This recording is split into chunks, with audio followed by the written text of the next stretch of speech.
What's up, guys?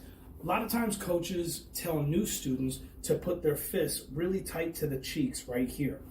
They tell it to them, one, because it's easy for them to remember to get their hands right back to their face as long as it's touching their face, and two, because it's a little bit more comfortable. They don't have to worry about too many moving parts. When you guys get a little bit more experience, we need to start thinking about where to put our hands in such a way that we can be a little smoother in our stance.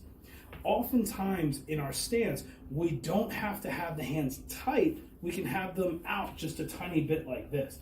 Now, when students, especially new students, have their hands here, the tendency is to not have any sort of motion. So they just kind of sit here and wait for their punches and then come right back to here. When we have our hands a little further away, we can think about moving our hands a little bit to keep us relaxed. One of the really simple tips I tell my students is, imagine like you have a deodorant that's like a white deodorant, and you threw your deodorant on and you see a couple of spots that are visible, right? So what do?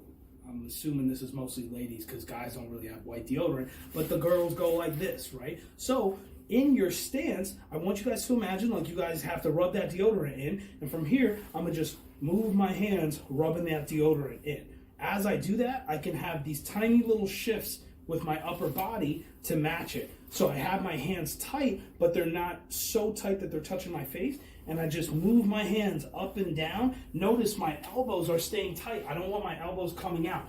My elbows are tight to the gut. And then I move up and down, rubbing that deodorant in along with those upper body shifts. There you guys have it, a little bit of a change once you guys get past that very, very beginning stage to have a little swag in your stance. Thanks.